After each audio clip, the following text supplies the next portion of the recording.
Welcome back to the deep dive. It's really something, isn't it? How some artists just seem to stay relevant no matter how much time passes. Like, take Charlie Chaplin. Even now, so long after his last film, his work still connects with people. It's true. And you see it in the numbers, too. Over the last 30 years, those restored versions of his films have been a huge draw for audiences. Yeah. Makes you think about that magic he captured. Yeah. A big part of why we're rediscovering him is thanks to the work his family and groups like MK2, the one headed up by Marin Karmitz, have done to restore his films. Absolutely. It's a worldwide effort, really. You have London's Image Restoration Services, the French company Lobster Films, even a partnership between Martin Scorsese's World Cinema Foundation and the Bologna Archive. It's pretty amazing. Yep. Their hard work means we can all see Chaplin's brilliance like it was brand new. Exactly. So for our listeners, our goal today is to unearth the key insights about Chaplin's career. How did he grow as an artist? What was his impact on film and pop culture? And why are we still so captivated by his work today? All great questions. Okay, let's jump right in with a really important moment. Chaplin's move to sound in his bold film, The Great Dictator. This was his very first talking picture, and amazingly, it became his biggest commercial success. What a leap. What's so striking about The Great Dictator is that it's this fearless satire of World War II, specifically targeting the Nazis and their allies. Right. This was a major shift for Chaplin, who had built his entire career on silent comedy. Absolutely. And to avoid any legal headaches, he cleverly changed the symbols and names connected with the Nazis. It's also amazing how much of himself he poured into this film. He was the director, the writer, the producer, the star, and he even composed the music. Wow. The film got 5 Oscar nominations in 1941, including Best Picture and Best Actor for Chaplin. There was actually a lot of talk back then about whether he'd win because of the U.S.'s neutral stance on the war at that point. It's a reminder of how art and politics can get so entangled. It certainly does. Chaplin wasn't just there to entertain, he was using his huge platform to make a statement about humanity and the dangers of these totalitarian ideas. Those Oscar predictions back then really reflect how complicated the political world was and how it could even affect recognition for artists. And of course, there's that famous speech at the end of The Great Dictator. We have the English transcript right here, and reading it now, it's just as powerful and relevant as it must have been then. It's this impassioned plea for humanity, for unity, a rejection of dictators, and a belief that people have the power to build a better world. What's most striking to you when you revisit that speech? I'd say it's the raw emotion, the lines where he says he doesn't want to be an emperor, he just wants to help everyone, no matter who they are. It's that belief in basic human decency, contrasted with how he condemns greed and hate, that still hits home today. So true. It's remarkable how he went from the subtle visual language of silent film to this very direct, powerful, verbal expression of his convictions. All right, let's rewind now and look back at his early days, those foundational years at Keystone Studios. Can you believe he made 34 films in 1914 alone? Wow, that's a lot. That's an incredible pace of production. And the book describes his departure from Keystone as a kind of tearing. It seems there was a deeper connection there than just a job. What do you think that level of output and that feeling of tearing tell us about those early experiences? It's probably two things. First, just how demanding early filmmaking was. And then, Chaplin's work ethic was incredible even then. That and his creative energy was just exploding. Yeah. The feeling of being torn when he left Keystone likely came from those early relationships he built there and the essential skills he honed during that time. It was where the tramp really started coming to life. And he didn't slow down at all. The book goes into his first contract talks after leaving Keystone. Apparently a deal with Universal fell through because he asked for a bowl $1,000 a week. But then, almost immediately, he got an offer from SNA for $1,250 a week, plus a $10,000 bonus. Wow. That jump in salary really shows how much his value had already grown. It really does. Things changed so fast back then. SNA's willingness to go above what he'd asked for before shows just how highly they valued his comedic talent. They knew he was special. His start at SNA was unusual too. He apparently started filming his new job without even meeting the studio head, Mr. Spoor. And Spoor was apparently furious when he found out how much Chaplin was being paid, especially since the highest salary at SNA was only something like $75 a week at the time. It really shows how much Chaplin shook things up. That story perfectly captures how disruptive Chaplin was to the way studios worked back then. His talent demanded a higher price, and his arrival clearly upset some people in the usual hierarchy. Yeah. It also shows his confidence and the leverage he'd earned from his early successes. He knew his worth. The book makes a very bold statement about Chaplin's comedic genius. It says, Chaplinism cannot be inherited or cloned, and that any attempt to imitate him is a deep abyss. What do you think made his style so unique and impossible to copy? It's the originality and depth of his comedic persona. So many comedians have inspired imitators, but Chaplin's tramp was so connected to his specific way of moving, his perfect comedic timing, and his profound understanding of people that anyone trying to imitate him would just fall short. Let's talk about those comedic techniques for a moment. The book mentions how he developed recurring gags. Take the food scenes, for example, in The Immigrant, Mabel's married life, The Count. He kept coming back to the act of eating, but he always found a new comedic angle. Why is that repetition with variation so effective? The key is how he found new humor in familiar situations. He knew how to take a simple act, like eating, and use it to show social dynamics, character traits, and create these unexpected funny moments. And then you have the kicking and slapping scenes. The book highlights the precision in those moments, how they weren't just random slapstick. Each kick, each slap was calculated for maximum comedic effect. Even in Easy Street, that moment with the gas lamp, as if it were an accident, was likely planned out meticulously. What does that level of detail tell us about his approach to comedy? It shows that even his most physical comedy was intentional. It was grounded in the characters and carefully designed to create a specific rhythm and effect. All the practice and precise measurements show the technical mastery behind what might seem like spontaneous humor. And let's not forget those cake throwing scenes. The book talks about the different ways he did them, but it also highlights how incredibly perfectionistic Chaplin was, talking about that almost unbelievable 6-month shoot for a 2-minute scene in City Lights. Yeah, I read about that. What drove that kind of relentless pursuit of perfection? It shows how dedicated he was to his artistic vision. He wasn't just going for a laugh, he wanted a specific emotional response and comedic timing that required that level of detail. It speaks to how much he believed in the power of film and his responsibility to his art. Now, the book provides a really detailed rundown of his early Keystone films. It's like a mini filmography. Let's touch on a few key ones to see how his style started taking shape. His debut, Making a Living, from 1914, was about stealing a journalist's photo. It wasn't a huge success at first, but people noticed his performance. What does that tell us about the early Chaplin? It suggests that even in a less successful project, his talent and his unique screen presence were already starting to show and catch people's attention. It was an early step in his journey. Then there's Kid Auto Races at Venice, also from 1914. This one is interesting. It was mostly improvised, filmed at a real children's race, and Chaplin's character keeps interrupting the camera. The book calls this the birth of the tramp. Why was that seemingly simple act so important? It was kind of breaking the mold. It established that mischievous, anti-establishment side of the tramp and his unique connection with the audience. Mabel's Strange Predicament, also 1914. This is where we see the tramp's famous costume for the first time, even though Kid Auto Races came out first. So the character's born in one film, but gets his iconic look in another. Right. It's interesting how those elements came together. It shows how quickly things were developing in early cinema. The costume instantly became this visual symbol for the tramp and everything he represented. There's his favorite pastime from 1914 with Peggy Pierce and Roscoe Arbuckle. This one shows Chaplin playing drunk and causing a lot of trouble. Seems like the idea of the lovable rogue was already there. Right. Those early films often explored themes of disrupting society, overturning expectations, and Chaplin's characters often embodied a kind of, charming anarchy. Then Mabel at the Wheel, another 1914 film, is known for clashes between Mabel Normand and Chaplin. So even back then, creative collaborations weren't always easy. Well, filmmaking, even these early comedies, involved navigating different artistic visions and personalities. Sure. It reminds us that creativity often comes with some friction. 20 Minutes of Love, also from 1914. Chaplin himself called it just a long giggle.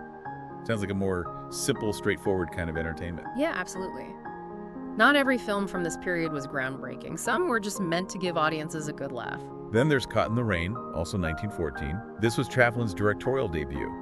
That's a big step. What do you think led to that move so early on? He probably wanted more control over his work. Directing let him shape the whole vision from start to finish. A Busy Day, 1914, is pretty outrageous Chaplin in drag at a Los Angeles harbor event. The book even jokes that Chaplin as a woman is 100 times more chaotic and powerful than as a man. I love that description. What made this comedic device so effective for him, do you think? Chaplin's cross-dressing often let him poke fun at dunder roles and create funny situations based on the unexpected and absurd. The way he exaggerated feminine traits could also point out societal expectations in a humorous way. The Fatal Mallet, 1914. A comedy with Mabel Normand and Max Sennett. Sounds like classic slapstick with a love triangle thrown in. Working with people like Sennett gave Chaplin a chance to learn the ropes of slapstick comedy from the masters. Her Friend the Bandit, also 1914, features Chaplin as the tramp escaping the police and working in a barbershop. The book mentions that the comedy feels a bit repetitive in the version we have.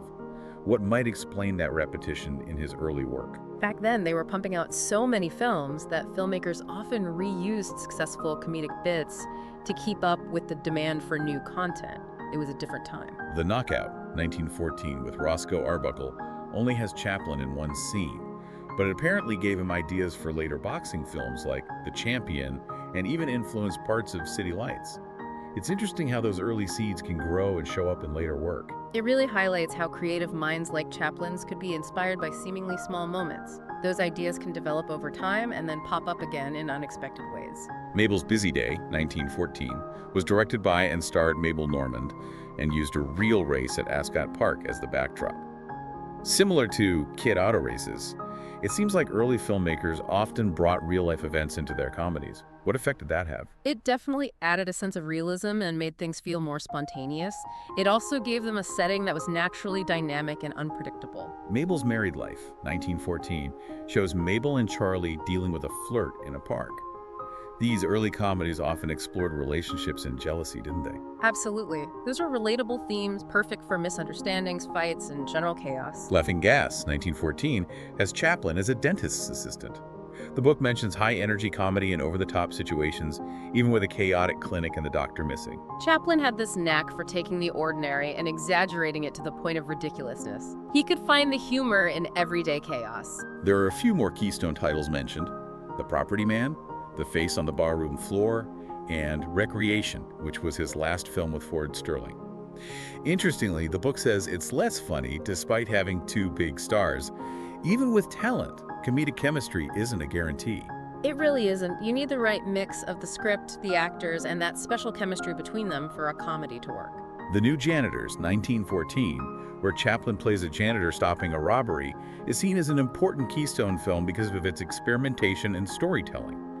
It sounds like he was already trying to add more narrative depth to his slapstick. He was definitely becoming more interested in creating stories beyond just a series of gags, even in those early shorts. Those Love Pangs, 1914, shows Chaplin and Chester Conklin fighting over women. The kicking and slapping were pretty common in comedies back then, weren't they? They were a staple of slapstick, showing off the actor's physical skills and comedic timing. Dough and Dynamite, 1914, set in a bakery, was a hit and had some very inventive gags. The book even mentions that Chaplin ends the film by blowing up a bomb. That sounds like a grand finale. Over-the-top, destructive slapstick was a big part of early cinema, and Chaplin embraced it fully. He did. Gentleman of Nerve, 1914, is interesting because Chaplin isn't playing the tramp, and it's set at a motorcycle race. Even in those early days, he was experimenting with different characters and settings. It shows that while the tramp became his most famous creation, he was exploring other possibilities early on. His musical career, 1914, stars Chaplin and Max Swain delivering a piano. That must have been a recipe for some physical comedy disasters. I can imagine pianos are not easy to move. And the book mentions His New Profession from 1914, where Chaplin takes care of a man in a wheelchair. Sounds like a simple idea with lots of potential for physical comedy and maybe even some unexpected heartwarming moments. A lot of those early films took everyday situations and amplified them for laughs, highlighting those little absurdities we all experience. The Rounders, 1914, has Chaplin playing a drunk guy in a hotel, a character he'd done in his vaudeville days. His time on stage clearly influenced his film work. That vaudeville background gave him a solid base in physical comedy and playing different characters, which he used perfectly in his films. Tilly's Punctured Romance, 1914, was Hollywood's very first feature-length silent comedy. It starred Marie Dressler, Mabel Normand, and Chaplin, and it was on a much bigger scale than his usual shorts. That was a landmark film.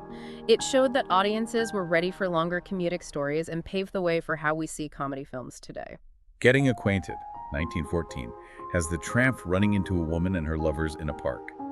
The book says it's a more refined take on an idea he'd explored before, showing his growing sense of comedic timing and storytelling.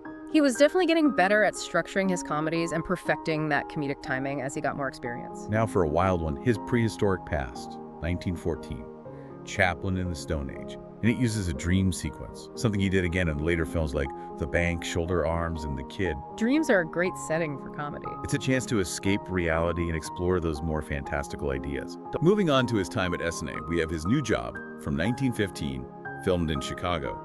The book mentions his issues with the studio and his move to California. It also features Ben Turpin and Gloria Swanson early in their careers. This move seems like it was crucial for him. The move to SNA wasn't just about a bigger paycheck, it was about more creative control. The trouble he had in Chicago and his eventual move to California highlight how important he'd become in the industry. A Night Out, 1915, is where Edna Purviance first appears. She became a major collaborator for him. This one also features Ben Turpin and is described as being similar to his Keystone comedies. It sounds like he started out doing what he knew. Purviance was a crucial part of Chaplin's work, and those early SNA films built upon what he developed at Keystone. It was a natural progression. The Champion, 1915, written and directed by Chaplin, also with Edna Purviance, is a boxing film that uses a long, uncut shot, inspired by his earlier film, The Knockout. Him taking on writing and directing really solidified his artistic control. Absolutely. Taking on those roles meant he could fully realize his comedic ideas, and his use of things like the long take shows how his understanding of film storytelling was evolving. In the Park, 1915, was made quickly because the studio asked for it. It's similar to his earlier film, 20 Minutes of Love, so the pressure to produce was still there. It was. The studio system often demanded quick turnarounds, and that sometimes meant revisiting old themes. The Jitney Elopement, 1915, introduces Leo White to Chaplin's team. The story has Edna's character forced to marry a rich guy. Sounds like the perfect setup for Chaplin to step in and create some chaos. Social class and romantic rebellion were common themes in his work. It's ripe for both slapstick and character-driven humor. The Tramp, 1915, also with Edna Purviance and Lloyd Bacon, stands out because the book points out the deeper emotional side of the tramp's character here. This was a turning point. This feels like a real evolution for the character. It was. This film took the tramp beyond just being funny and explored his sadness and vulnerability, which became a key part of his appeal. By the Sea, 1915, with Edna Purviance again, is described as a simple story set at the beach. Sometimes a basic setting is all you need for some classic Chaplin physical comedy. The beach is perfect for that. Visual gags, character interactions, all against that beautiful backdrop. Work, 1915, with Edna Purviance and Charles Inslee, features Chaplin and Inslee as wallpaper hangers. Another example of a normal job turned into comedic mayhem. It's that contrast between the ordinary and the chaotic that makes it funny, right? Highlighting the absurdity in everyday work. A Woman, 1915, has Chaplin in drag again, a scenario he revisited from those love pangs. Clearly, he found those explorations of gender roles to be comedic gold. He did. It was a way to subvert expectations and create physical comedy and funny misunderstandings. The Bank, 1915, has Chaplin as a janitor, saving the bank from robbers, similar to The New Janitors. The book points out the use of more subtle humor in this one, though, suggesting a change in his comedic style. Chaplin's comedic style matured over time. He started incorporating more nuanced and character-driven humor alongside the bigger, broader slapstick. Shanghai, 1915, stars Edna Purviance. The title alone suggests some adventure, and probably some mishaps on a ship. The nautical setting was perfect for early action comedies. Chases, fights, physical comedy, all in a dynamic environment. A Night in the Show, 1915, is fascinating because Chaplin plays two roles, a poor rowdy guy and a rich rowdy guy. It's a move away from just physical comedy, focusing more on character. And incredibly, Joseph Goebbels reportedly said he learned a lot from it. Oh, wow. What do you make of that? That's a disturbing connection, for sure. It makes you think about how art can be interpreted and even twisted. Chaplin exploring those different social types through those dual roles definitely offered a broader look at society. Carmen, 1916, is Chaplin's comedic take on the story of Carmen. It surprised people because he played a different character, Don Jose, showing he could do more than just the tramp. It mixes comedy and drama, and even has a tragic ending. That was a bold move. It shows his ambition and how willing he was to experiment beyond the expectations people had for him. Then there's Police, Triple Trouble, and The Floor Walker, all from 1916. The Floor Walker is the one that famously uses the then new escalator, inspired by a real incident in New York. The book even quotes Max Sennett joking about how they hadn't thought of that gag first. It's always fun to see new technology incorporated into comedy. Definitely. Using new gadgets in comedy lets filmmakers engage with modern life and find humor in how the world is changing. The Fireman and The Vagabond, both from 1916 and starring Edna Purviance, continue the trend. The book highlights The Vagabond for showing more emotional depth in Chaplin's character. The tramp's emotional side just kept growing and resonating with people. 1 a.m. 1916 is a really interesting concept. Chaplin alone, drunk, fighting with his furniture. It's a solo performance of physical comedy. That must have been tough to film. It really showcases his talent for physicality and comedic timing. It does. To carry a whole film with just yourself and inanimate objects is a masterclass in visual storytelling. The Count and The Pawn Shop, both 1916 and starring Edna Purviance, are next. There's a really touching story about the pawn shop where Alice Davenport's real tears during a funny scene made Chaplin realize his potential for drama, and that influenced his later work. It's amazing how those moments of insight can happen. That was a key moment for him. It made him see the power of mixing comedy with real emotion. It definitely influenced the emotional depth in films like The Kid and City Lights. Then there's Behind the Screen and The Rink, both from 1916 and with Eric Campbell. And in 1917 brought Easy Street, The Cure, The Immigrant, and The Adventurer, Chaplin's last film with Mutual Comedy. It's considered his most successful film with them, and he had a lot of creative freedom. This mutual period seems to have been a really productive time for him. It was. He had more control over his work, and he made some of his most innovative and lasting comedies during that time. The Adventurer is often seen as a masterpiece. Jumping ahead a bit, the book mentions A Dog's Life from 1918, where a dog helps the tramp. Some people saw it as a commentary on how sometimes animals do more good than human institutions. That's a pretty sharp observation. Chaplin often used animals to explore companionship and sometimes to make subtle points about human behavior. Then The Bond from 1918, which is an allegorical film about different kinds of bonds, friendship, love, marriage, freedom, with simple sets and very focused lighting. It sounds like more experimental films. He wasn't afraid to move beyond pure comedy and explore more abstract ideas through film. After that, we have Shoulder Arms from 1918, A Day's Pleasure and Sunnyside from 1919, and then the iconic The Kid from 1921, starring Jackie Coogan. The Kid really shows the full complexity of the tramp, making audiences laugh and cry. It's often considered a masterpiece because of how it blends comedy and pathos. The Kid was a landmark achievement. It showed how good Chaplin was at combining comedy with deep emotion, making the tramp into a universal symbol of resilience and connection. Then The Idle Class from 1921, where Chaplin plays two very different characters in a golf setting.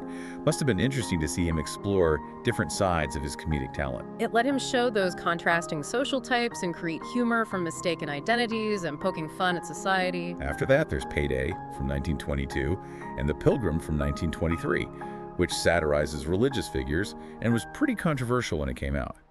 It seems he was more and more willing to tackle sensitive social issues, even if it meant criticism. He was definitely evolving as a filmmaker, engaging with social and political ideas, even in a comedic way. A Woman of Paris came out in 1923, followed by the huge success of The Gold Rush in 1925 for United Artists. And then City Lights in 1931, considered one of the best films of that year. These films cemented his place as a legend. They represent the peak of his work in the silent era. Masterful storytelling, innovative comedy, and deep emotion. And then there's Modern Times from 1936, a critique of industrial society that was initially labeled communist but later understood as social commentary. It features his song Titina and his instrumental Smile. He was using his art to talk about the world, wasn't he? Modern Times was a powerful commentary on the dehumanizing effects of industrialization, and the music he added to it brought another level of personal expression and emotional depth. We've talked about The Great Dictator from 1940, and then there's Monsieur Verdoux from 1947, a really dark comedy about a bank clerk who marries and murders rich women. It faced censorship because of its themes and criticism of the system. This one must have been pretty shocking for people back then. It was very different from his earlier work. It explored darker themes and offered a cynical view of society, so it got mixed reactions from critics and audiences. Limelight came out in 1952. It starred Claire Bloom and was Chaplin's last American film. It's about a retired comedian and a ballet dancer, and features a 20-minute ballet sequence and that unforgettable music, Limelight, and the song Eternally. Beautiful. It feels like a very personal film, maybe even autobiographical in some ways. Limelight was a more reflective, melancholic film dealing with themes of aging, legacy, and the passing of time. Then there's A King in New York from 1957, which featured The Serenade of the Mandolin, and finally A Countess from Hong Kong from 1967. It starred Sophia Loren and Marlon Brando and had a memorable score that became a popular love song. Even late in his career, music was so important to his storytelling. It was. These later films, while maybe not as iconic as his earlier work, still show his creativity and his willingness to try different genres and styles. That's what's so amazing about him. He never stopped exploring. The book also talks about how people all over the world are still fascinated by Chaplin. It mentions a cloning Chaplin phenomenon in the Arab world, and all the books, newspapers, magazines, and statues dedicated to him.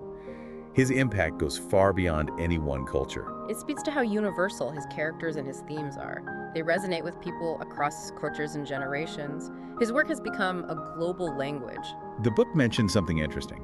Chaplin often filmed the final scene first, after finishing a film he directed. It's pretty unusual. What do you think the reason was for that?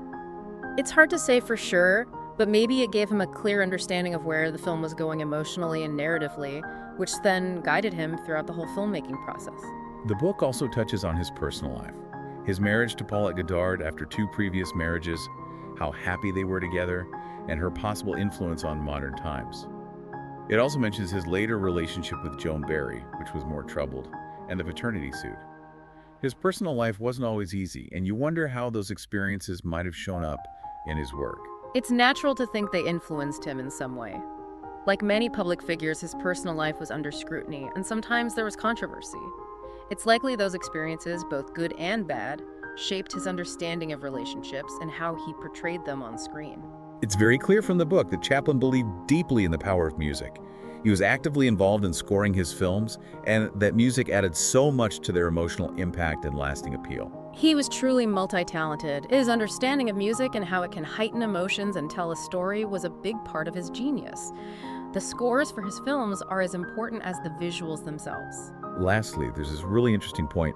Mohammed Taha is quoted as saying that Chaplin's only enemy was time. But the book argues against that, suggesting that time is actually Chaplin's greatest friend. Interesting. It mentions Richard Attenborough's biographical film, Chaplin. Do you think time is a threat to an artist's legacy, or is it the thing that makes it stronger? That's a tough question. As time passes, trends change, tastes change, but it also allows great work to endure, to be rediscovered by new generations. And for Chaplin, I think time has solidified his place as a timeless, universally loved artist. So, as we wrap up our deep dive into the world of Charlie Chaplin, we've seen his amazing journey, from those early high-energy Keystone shorts to the deep social commentary and emotion of his later films like The Great Dictator. We've explored his innovative comedic techniques, his unique ability to make people laugh and feel deeply, and the undeniable impact of his work and the unforgettable tramp. Chaplin's genius was his ability to connect with our shared human experiences, our joy, our struggles, our hopes, our fears, all through his unique comedic lens. And that brings us to our final thought for you, our listener.